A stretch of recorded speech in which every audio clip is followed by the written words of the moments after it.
Le 29 juillet 1974, Mama Cass Elliot est retrouvée morte à Londres. The fabulous Mama Cass Elliot.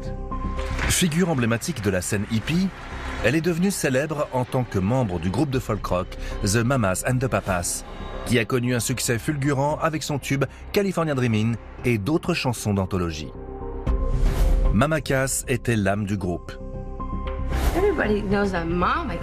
Frank Sinatra lui a envoyé un mot pour lui dire « Vous avez le plus beau phrasé que j'ai jamais entendu ». Quand elle était sur scène, elle soulevait les foules. C'est pour ça qu'elle est devenue une superstar. Elle a bouleversé les codes grâce à son physique atypique et à sa personnalité. C'était un modèle pour toutes les filles qui ne trouvaient pas leur place au bal du lycée.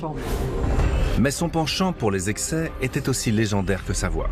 Quand elle était au plus mal, elle se rendait dans les bas-fonds de la ville pour trouver de la drogue. Et sa carrière en dents de scie était assortie d'une vie privée tout aussi tumultueuse. Aujourd'hui, le médecin légiste Michael Hunter va examiner sous un jour nouveau le décès prématuré de cette star talentueuse et adulée. Son certificat de décès indique que Cass est morte de ce qu'on appelle aujourd'hui une cardiopathie de l'obèse, qui a un effet néfaste sur l'ensemble des fonctions cardiaques.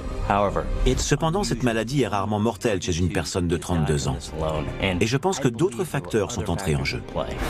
La légende raconte que la chanteuse est morte en s'étouffant avec un sandwich au jambon, alors qu'elle regardait la télé dans son lit. Mon but est de déterminer si cette histoire est crédible.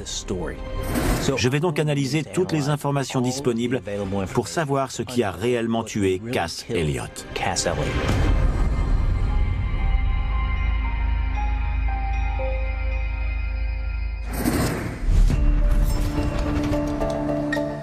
Le docteur Michael Hunter, médecin légiste de renommée internationale, a conduit des milliers d'autopsies.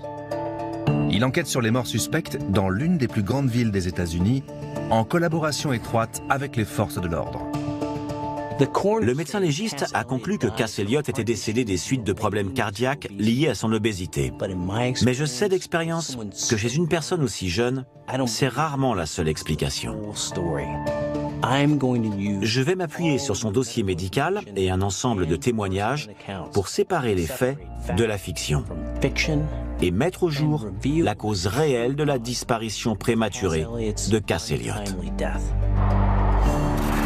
Le 15 juillet 1974 à Londres, en Angleterre, 2 semaines avant sa mort.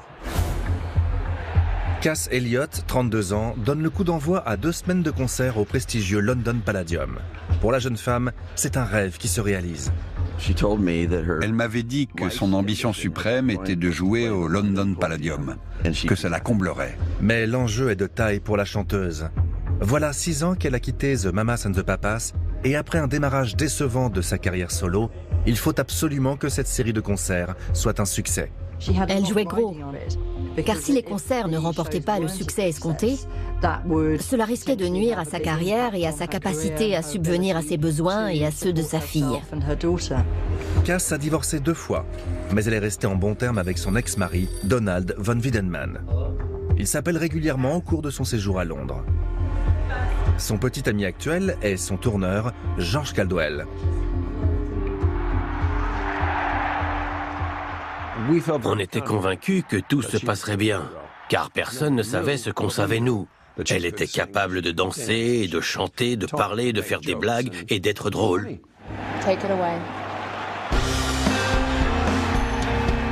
Mais 2 semaines après ce concert d'ouverture, Cass Elliot mourra brutalement.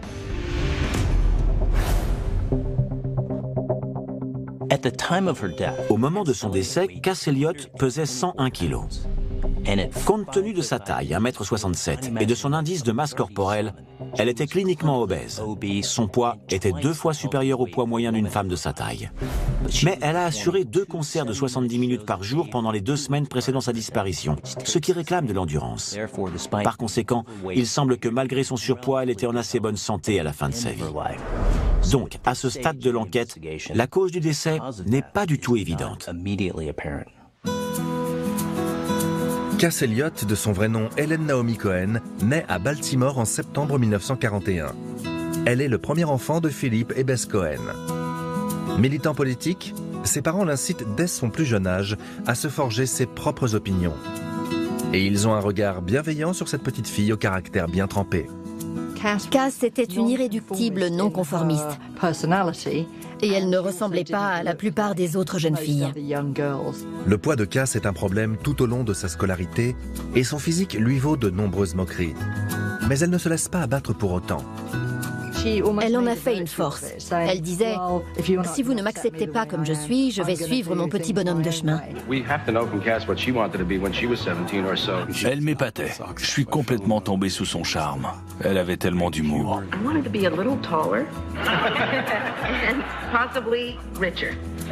Mais pour Cass, il n'y a qu'une seule chose qui compte vraiment. Elle était née pour chanter. Elle était née pour devenir ce qu'elle est devenue. Consciente que son poids serait un obstacle, Cass affirme qu'elle deviendra la plus grosse fille célèbre de l'histoire. Elle disait souvent « Je vais devenir une star ». Et les gens étaient là « C'est ça, cause toujours ». Au début des années 1960, Cass déménage à Greenwich Village à New York, qui attire de nombreux aspirants chanteurs. C'était là que la musique se faisait. On pouvait s'installer au coin de la rue, chanter et gagner assez d'argent pour se payer une chambre. Elle a tout de suite été très bien accueillie et appréciée, car les musiciens respectaient son talent. Elle avait une voix unique. Quand elle chantait, on savait que c'était elle. Elle sortait du lot. Cass part en tournée pendant 2 ans avec des groupes de folk comme The Big Three et les Mugwumps. C'est à cette occasion qu'elle rencontre son alter ego musical, Denny Doherty. Accompagnés par le couple John et Michelle Phillips, Cass et Denny créeront le son unique de The Mamas and the Papas. La première fois que j'ai entendu The Mamas and the Papas, j'ai cru que j'étais au paradis. Je n'avais jamais rien entendu d'aussi beau. En quelques mois, The Mamas and the Papas deviennent aussi célèbres que les Beatles. Ils vendront plus de 40 millions de disques avec un son qui deviendra emblématique du milieu des années 1960 et de la culture hippie naissante. En examinant le dossier médical de Cass, j'ai noté qu'à peu près à cette période, elle souffrait d'une blessure à la tête, qui a entraîné une commotion et nécessité son hospitalisation. Il faut que je me penche sur cet événement afin de déterminer s'il a pu avoir des conséquences à long terme sur sa santé. 1965 dans les îles Vierges. Juste avant que The Mamas and the Papas ne se forment, Cass part en vacances avec ses amis Denny, John et Michelle. Ces derniers font partie d'un groupe que Cass a très envie d'intégrer. Mais l'auteur-compositeur, John Phillips, dit que sa voix n'est pas à la hauteur.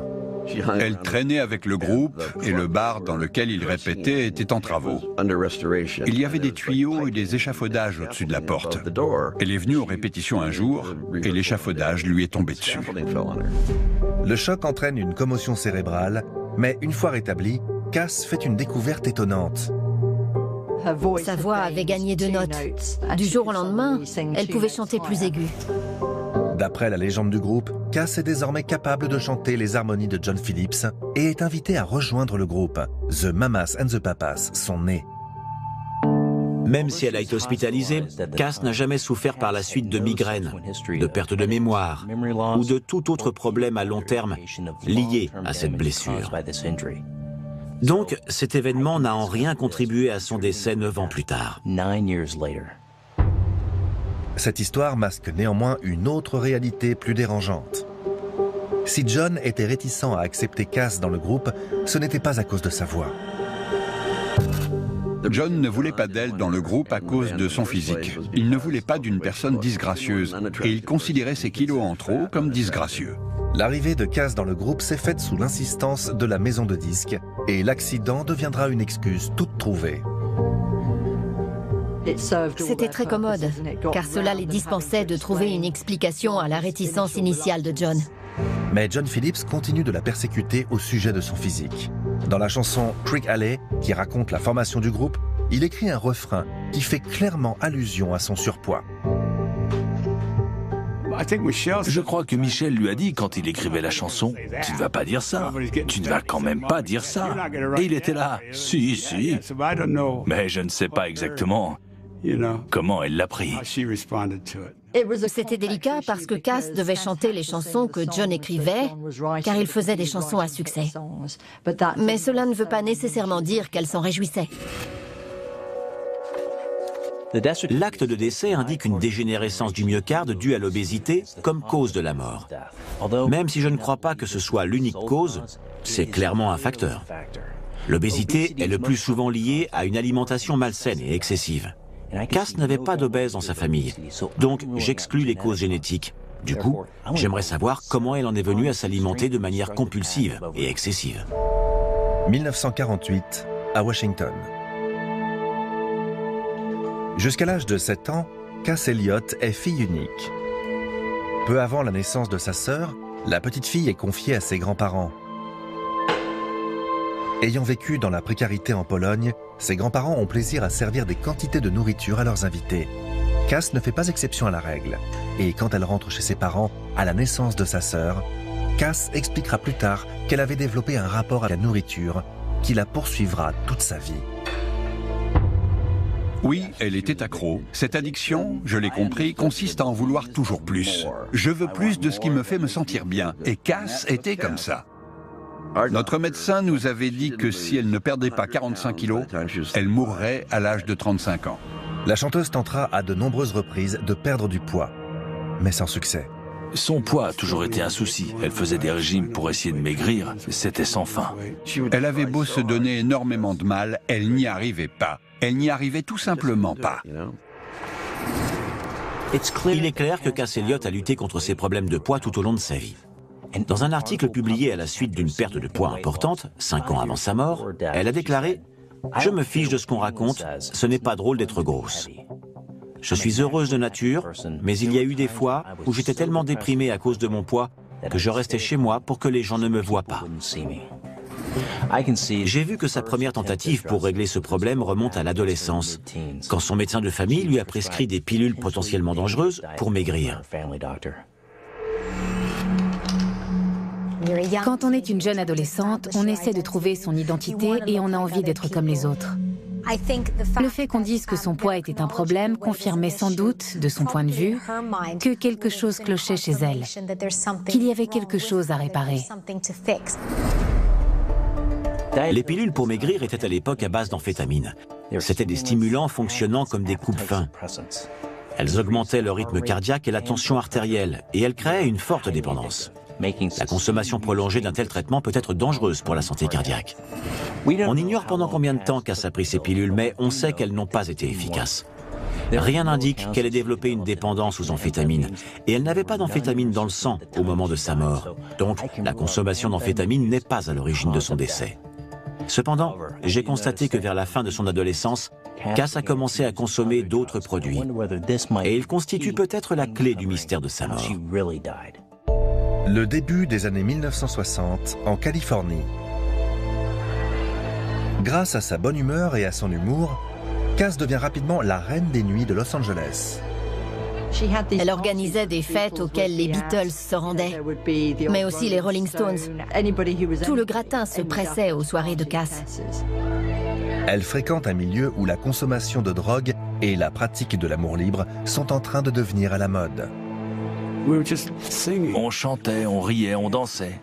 On était comme des enfants qui avaient envie de tout essayer. C'est quoi ça et ça? Comment ça marche? On avait soif de découverte. D'après certains témoignages, Cass a commencé à fumer de la marijuana régulièrement quand elle était encore adolescente, et elle a continué à le faire tout au long de sa vie. La marijuana n'est pas la seule drogue à gagner en popularité au sein de la contre-culture des années 1960. L'alcool avait été le passe-temps de prédilection des parents de cette génération. Mais pour leurs enfants, l'acide était quelque chose de tout à fait nouveau. Ils étaient là. C'est quoi ce super nouveau produit avec lequel on peut vivre toutes ces expériences extraordinaires? Tous les jeunes branchés avaient envie d'y goûter. Je crois que Cass aimait expérimenter tout ce qui se présentait à elle. Je ne pense pas qu'elle était dépendante au début. Je crois que cela lui permettait simplement d'être autre chose qu'une jeune femme en surpoids. Elle était excentrique, elle était rebelle. Elle faisait des choses que la plupart des autres filles ne faisaient pas. L'acide, ou le LSD, est une drogue hallucinogène puissante qui donne à ceux qui en consomment une vision déformée de leur sens et de la réalité. Mais même si l'acide et le cannabis peuvent être puissants, mourir d'une overdose de l'un de ces produits est extrêmement rare. L'examen toxicologique ne fait état d'aucune trace de cannabis dans son organisme, et ce type d'analyse ne permet probablement pas de déceler du LSD. Mais les témoignages de ses proches indiquent qu'elle n'en consommait pas à l'époque. Donc on peut raisonnablement en conclure qu'elle n'avait pas de drogue dans le sang quand elle est morte. Le 25 juillet 1974, à Londres, en Angleterre. 4 jours avant sa mort.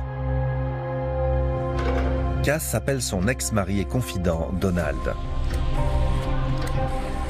Cass et moi sommes restés en contact et sommes devenus très amis après notre divorce. Quand je lui ai parlé au téléphone ce jour-là, c'était l'un de ses derniers appels avant sa disparition. Elle semblait très abattue. Elle pensait que son agent avait payé George pour qu'il accepte d'être son petit ami. Et elle était anéantie.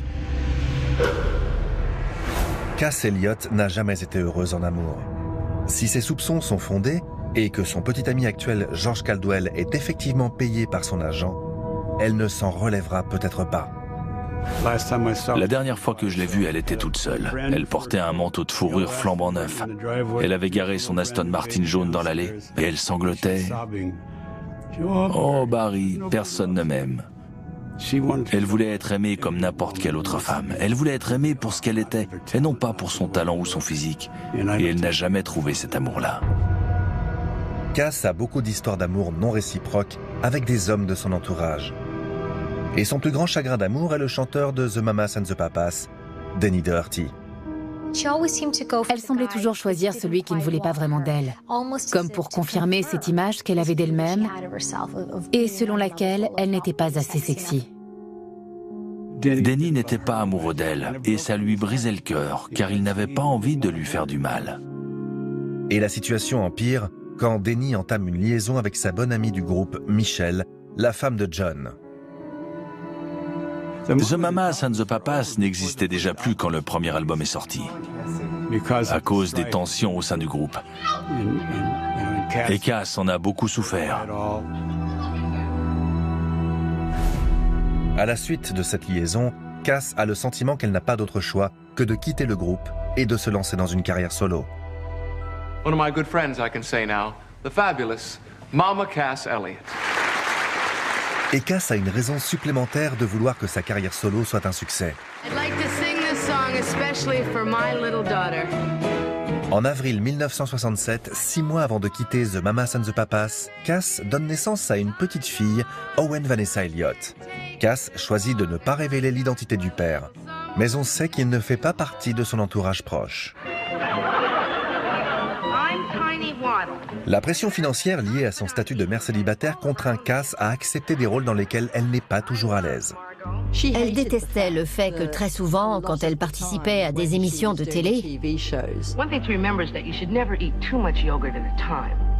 les gens intégraient son surpoids au scénario et on faisait un sujet de plaisanterie.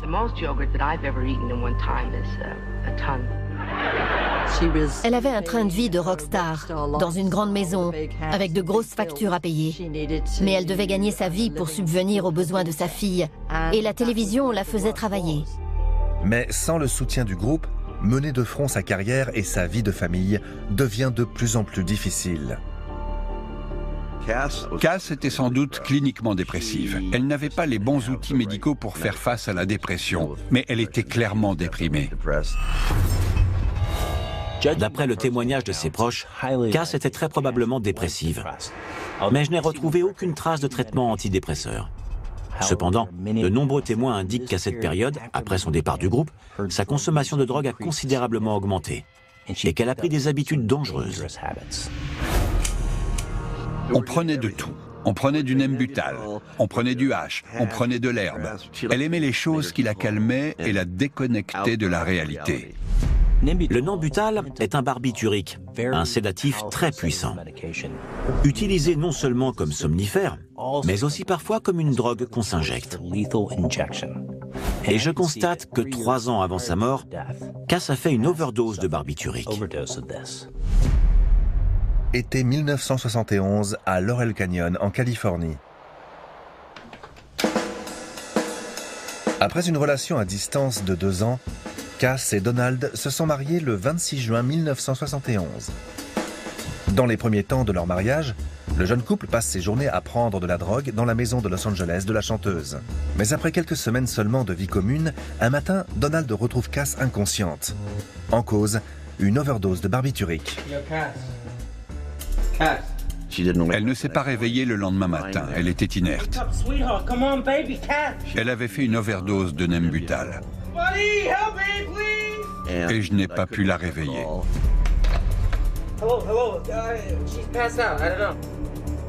Les effets d'une overdose de barbiturique incluent notamment un pouls faible, une tension basse et une respiration irrégulière. Le décès survient quand la sédation est telle que le corps oublie simplement de respirer. Je vois que malgré cette expérience avec les sédatifs, dans les jours qui ont précédé sa mort, Cass s'est fait prescrire des tranquillisants par son médecin à Londres. Je me demande si la pression des concerts et ses problèmes personnels l'ont conduite à renouer avec ses mauvaises habitudes. Alors, s'agit-il d'une overdose accidentelle ou délibérée? Cass Elliot a-t-elle mis fin à ses jours, d'une façon ou d'une autre? Le 20 juillet 1974 à Londres, en Angleterre, 9 jours avant sa mort. Cass en est à la moitié de sa série de concerts au Palladium. Malgré les critiques positives à l'issue des 2 premiers soirs, les spectateurs commencent à être moins nombreux. Et il est clair, d'après une note rédigée à l'attention de sa secrétaire particulière, qu'elle est de nouveau dépendante des tranquillisants. Dans les semaines qui ont précédé son décès, Cass Elliot a subi un stress énorme. Je dois me demander si cette pression était devenue trop forte et si elle abusait des tranquillisants. Ou pire encore, si elle était suicidaire. I don't think anybody thinks of you as a mother having a little girl. It's great that you said that. Everybody knows I'm Mama Cass. Je pense qu'elle n'aurait jamais mis fin à ses jours parce qu'il y avait sa fille. Elle adorait sa fille. Are you a good mother? Oh yes. Elle voulait mener une vie plus saine et être présente pour sa fille. Anyway, I love her a lot. I bet you do. Cass n'a laissé aucun mot. Et ses amis pensent qu'en tant que mère célibataire, elle n'aurait jamais abandonné sa fille. Et les analyses toxicologiques ne font état d'aucune trace de sédatif dans son organisme au moment de sa mort. Donc, je peux écarter l'hypothèse d'un décès accidentel ou volontaire par overdose de tranquillisants. Mais j'ai découvert que Cass se tournait parfois vers une drogue beaucoup plus dure pour soulager ses angoisses, l'héroïne. Cass découvre l'héroïne en 1968 et sa consommation ne cessera d'augmenter. Tout le monde sait qu'elle était héroïnomane. J'étais surpris qu'elle s'aventure sur ce terrain-là, mais d'un autre côté, je ne l'étais pas tant que ça. Parce que Cass avait ce besoin irrépressible de fuir la réalité. Quand elle était au plus mal, elle prenait sa grosse Cadillac décapotable et elle se rendait dans les bas-fonds de la ville pour trouver de la drogue. À l'époque, beaucoup d'artistes consomment de l'héroïne dans l'espoir de développer leur créativité. L'héroïne n'était pas du tout considérée comme une drogue de paumé. Elle était considérée comme la drogue des musiciens. Je pense que si elle était portée sur des drogues avec des effets tranquillisants, c'est parce qu'elle en prenait énormément. Donc, ce besoin de contrecarrer ses angoisses et ses soucis grâce à la drogue était de plus en plus pressant. Malgré sa toxicomanie, Cass n'oublie pas ses responsabilités en tant que mère. On faisait attention à ce qu'on prenait à la maison, car on savait que sa fille était là, que la nounou était là et que des gens pouvaient passer à l'improviste. L'héroïne se fixe au récepteur opiacé du cerveau. Elle augmente la libération de dopamine, un neurotransmetteur du plaisir et de la récompense. Les consommateurs décrivent une sensation de chaleur profondément relaxante et apaisante. Cependant, les overdoses sont fréquentes et des témoignages indiquent que Cass a cherché à se procurer de l'héroïne à Londres 2 semaines seulement avant son décès. Comme Cass était stressée par ses concerts, je pense qu'elle a pu en consommer. Mais lors de sa dernière interview sur BBC Radio, quelques jours seulement avant sa mort, Cass semble sereine et confiante dans l'avenir.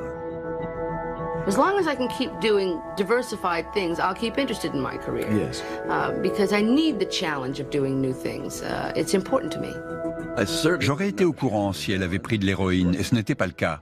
Elle n'aurait jamais pris de drogue pendant une tournée. L'ovation du public lui suffisait. C'était la drogue dont elle avait besoin. Le rapport toxicologique le confirme également. Il ne fait état d'aucune trace d'héroïne dans l'organisme de Cass. Donc, cette drogue n'est pas la cause de son décès. Le 23 juillet 1974 à Londres, en Angleterre.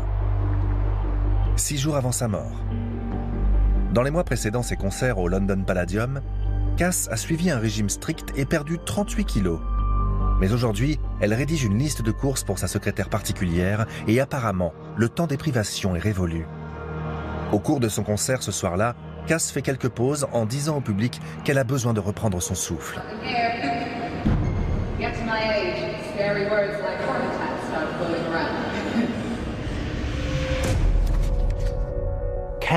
La consommation d'héroïne par voie intraveineuse fait courir à Cass un autre risque potentiellement mortel, l'hypertension artérielle pulmonaire.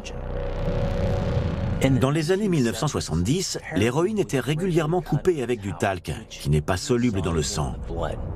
Elle migre jusqu'au poumon en provoquant un rétrécissement et un raidissement des artères pulmonaires, ce qui augmente la tension artérielle dans les poumons et peut alors entraîner une insuffisance cardiaque chronique, voire la mort. Cette maladie était peut-être en train de se développer dans le corps de Cass au cours des dernières années de sa vie. Ces symptômes se traduisent notamment par des difficultés respiratoires, des vertiges et des évanouissements. Si elle n'est pas diagnostiquée, l'hypertension pulmonaire peut tuer en quelques années seulement. Le 29 juillet 1974, après une tournée triomphale à Londres, Mama Cass Elliot décède brutalement. Le médecin légiste de renommée internationale, le docteur Michael Hunter, enquête sur les causes de sa mort. J'ai découvert que Cass luttait contre la dépression et un manque de confiance en elle depuis l'enfance. Elle prenait un cocktail de médicaments et de drogues depuis l'adolescence. Et elle était une héroïnomane notoire. Les analyses toxicologiques ne font état d'aucune trace de ces produits dans son sang. Mais je ne peux les exclure comme cause indirecte de son décès. Dans les semaines précédant sa mort, Cass se plaignait d'avoir le souffle court sur scène, ce qui, compte tenu de son passif d'héroïnomane, pourrait être lié à une maladie chronique, l'hypertension pulmonaire. Et un événement survenu 3 ans plus tôt pourrait corroborer cette thèse. Le 23 avril 1974 à New York. 3 mois avant sa mort. Cass se trouve dans la loge du studio d'enregistrement d'un talk-show télévisé. Elle s'apprête à présenter The Tonight Show. Mais quelques minutes avant le début de l'émission, elle s'écroule.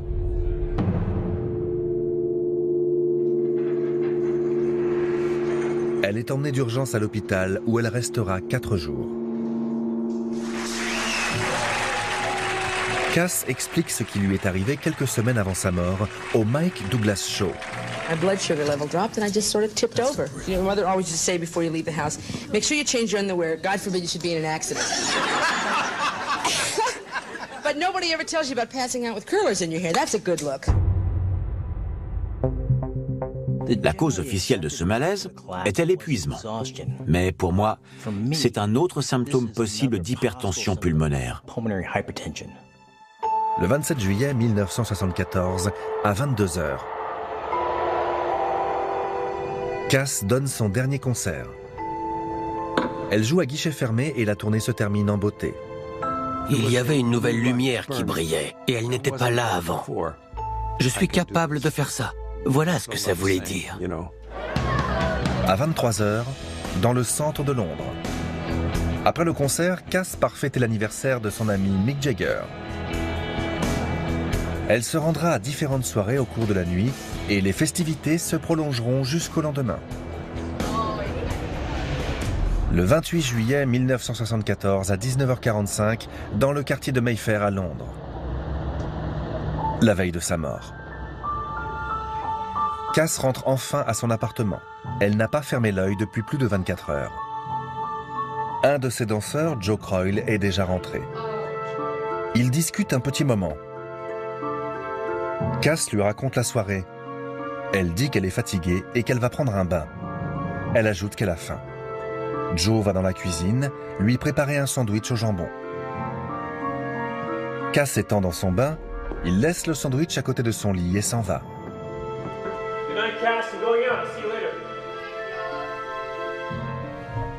Selon la légende, Cass est morte en s'étouffant avec un sandwich au jambon alors qu'elle était au lit. Même s'il peut s'agir d'un simple accident, si elle avait bu ou pris de la drogue, elle a peut-être eu du mal à déglutir. Et donc, elle s'est peut-être étouffée. Le 29 juillet, à 1h30 du matin, Joe Croyle rentre à l'appartement. Il entend le bruit de la télévision de Cass et regarde dans sa chambre. Cass est étendue sur son lit. Elle ronfle. Il envisage d'éteindre la télévision, mais craint de la réveiller. Il ferme la porte et retourne dans le salon où il s'endort sur le canapé.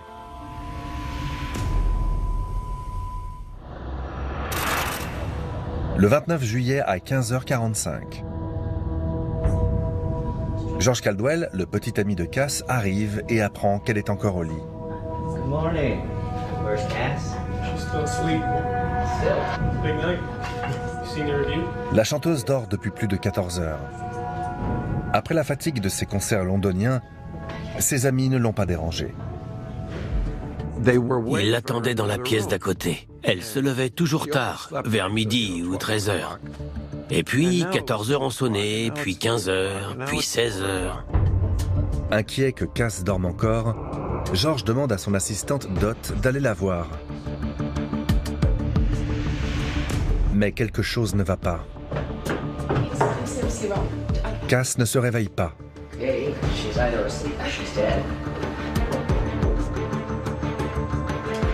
George frappe à la porte de sa chambre. « Cass, tu vas bien ?» Pas de réponse. Cass est immobile. Un liquide blanchâtre s'écoule de ses lèvres. Elle est froide et ne réagit pas. Il est entré et a constaté qu'elle était morte.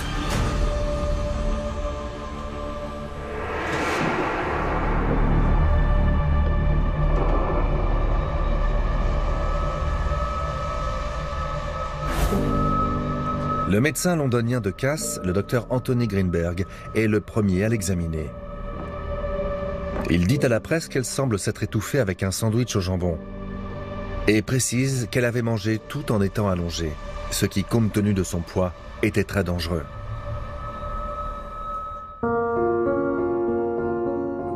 Mon ami m'a appelé pour me dire que Cass Elliot était morte dans son sommeil. J'étais anéanti. Je ne pouvais pas le croire. C'était horrible. Elle était morte, et si jeune. Je perdais un grand amour et une grande amie. Le 3 août 1974, plus de 300 parents, amis, collègues et admirateurs assistent à l'enterrement de Cass au Hollywood Memorial Cemetery. Members of her old group, the Mamas and the Papas, were there. Her fans, in the hundreds, came to say goodbye. C'était une perte immense. C'est toujours triste de perdre quelqu'un qu'on aime, et surtout elle.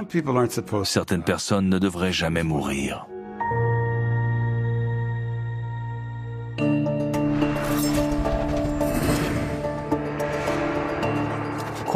D'après le premier examen du docteur Greenberg, Cass Elliot est morte étouffée. Un étouffement peut être mortel quand la trachée est bouchée par un objet comme un aliment et que l'oxygène ne peut plus pénétrer dans les poumons. Ce manque d'oxygène ne tarde pas à affecter le cerveau et les neurones commencent à mourir au bout de quelques minutes, causant des dommages irréversibles. Mais l'autopsie pratiquée le lendemain du décès a établi qu'aucun aliment n'obstruait la trachée. Et en réalité, elle n'a pas touché au sandwich posé à côté de son lit. Le liquide à la commissure de ses lèvres n'est autre qu'un écoulement naturel de la bouche et du nez consécutif au décès. Donc, l'étouffement n'est pas la cause de sa mort. Cette première version deviendra même une légende urbaine. Les médias se sont emparés de cette histoire. Une star, connue pour son surpoids, est forcément morte à cause de la nourriture. Je ne sais pas qui a écrit ça, mais c'est un abruti. Je pense que c'est un petit aperçu de ce qu'elle a subi tout au long de sa vie. Elle était grosse, c'était honteux. Elle mangeait trop vite, elle s'empiffrait et elle s'est étouffée. C'est triste que tant d'années plus tard, cela fasse toujours partie de la légende urbaine entourant cette jeune femme incroyablement douée. À l'issue de l'enquête sur le décès de la chanteuse, les médias ont commencé à avancer que ces régimes à répétition avaient entraîné un arrêt du cœur. Tout au long de sa vie, Cass a suivi régulièrement des régimes. Elle a perdu beaucoup de kilos plusieurs fois pour mieux les reprendre ensuite. Ces régimes yo-yo au fil des années ont certainement mis le cœur de Cass à très rude épreuve, d'autant que son cœur était déjà mis en péril par son obésité. Ce cycle de perte et reprise de poids nuit à la tension artérielle et augmente les risques de crise cardiaque. Les médecins légistes à l'époque en ont conclu qu'il s'agissait d'une mort assez logique pour cette femme de 101 kilos, car son poids était 2 fois supérieur au poids moyen d'une femme de sa taille. Cependant, il semble peu probable que cette seule donnée puisse expliquer la mort d'une femme de 32 ans. Le cœur de Cass était très abîmé pour plusieurs raisons. Sa consommation de drogue, ses régimes yo-yo, l'épuisement dû à ses concerts au London Palladium, sa probable hypertension pulmonaire et la fatigue inhérente à sa surcharge pondérale. Tous ces éléments étaient une menace pour sa santé. Un autre facteur de risque pour son cœur, déjà fatigué, est une habitude qu'elle a prise dès l'adolescence, la cigarette. Cass en fumait près de 40 par jour. Fumer augmente considérablement le risque de maladies cardiovasculaires, comme l'athérosclérose, qui peut provoquer des attaques et des arrêts cardiaques. Mais intuitivement, je dirais que la drogue a nécessairement joué un rôle. Si Cass avait effectivement pris de la drogue, sa chambre pouvait fournir de très précieuses informations. Mais peu de temps après sa mort, ses amis ont vent de rumeurs disant que sa chambre a justement été dérangée. Son carnet d'adresses avait disparu. Les tables de chevet de part et d'autre du lit avaient été vidées et nettoyées, comme si quelqu'un était venu pour faire disparaître toute preuve. Ce ne sont que des spéculations, mais tout était très propre, et c'est en soi très suspect. Si la chambre de Cass a effectivement été dérangée, cela signifie que des indices cruciaux sur ces dernières heures ont été volontairement détruits. Les informations contradictoires fournies par les médecins et relayées par la presse ne font qu'ajouter à la confusion. Après l'autopsie, le pathologiste Keith Simpson conclut que Cass n'est pas morte naturellement et que des analyses supplémentaires sont nécessaires. Mais à l'issue de l'enquête judiciaire, une semaine plus tard, c'est un autre verdict qui est rendu. Cass died of natural causes. There was no evidence that she'd been taking drugs, but the Home Office pathologist did tell the court the infiltration of fat had gone so far as to convert some of the muscle wall of her heart actually into fat itself. Pourtant, je ne suis pas convaincu. On sait que les analyses toxicologiques n'ont pas révélé la présence d'héroïne ou de barbiturique. Mais il existe un autre produit que les médecins n'ont peut-être pas cherché. La rumeur racontait qu'à la fête de Mick Jagger, Cass avait pris de la cocaïne. Au début des années 1970, la cocaïne n'était pas réputée mortelle. Donc, il est probable qu'aucune analyse dans ce sens n'ait été effectuée au cours de l'autopsie. Je ne sais pas si elle a pris de la drogue pour rester éveillée toute la nuit. Mais c'est possible, je l'ai fait, moi. Quand on est célèbre, on est entouré de gens qui vous distribuent de la drogue.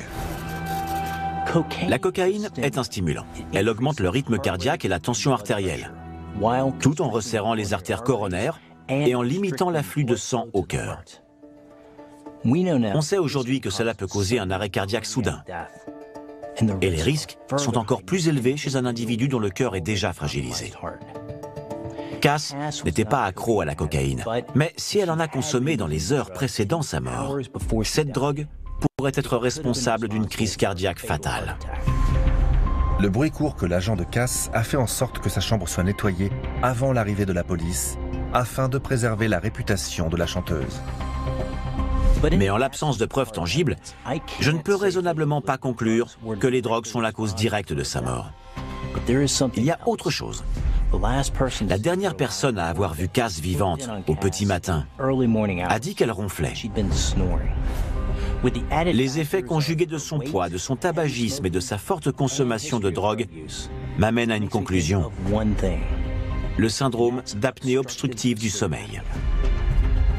Il s'agit d'un trouble assez répandu au cours duquel les parois de la gorge se détendent et se resserrent pendant le sommeil, ce qui affecte la respiration. Les symptômes se traduisent par des ronflements ou une respiration sonore et difficile, ce qui entraîne un manque d'oxygène dans le cerveau.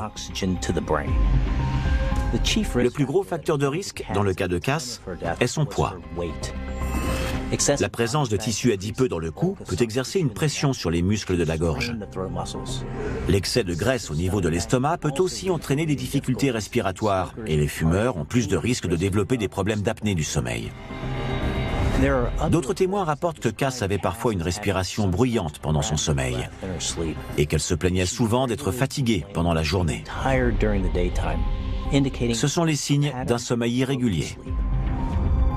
Une chute soudaine de l'oxygène dans le sang entraîne une décharge d'adrénaline, en augmentant le rythme cardiaque et en resserrant les vaisseaux sanguins, ce qui en conséquence augmente la tension artérielle.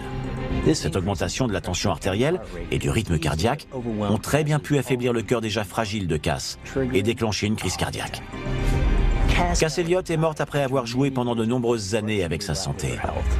Son poids, sa consommation de drogue et ses apnées du sommeil ont tous contribué à l'inéluctable, la mort prématurée de cet artiste tant aimé et tant admiré.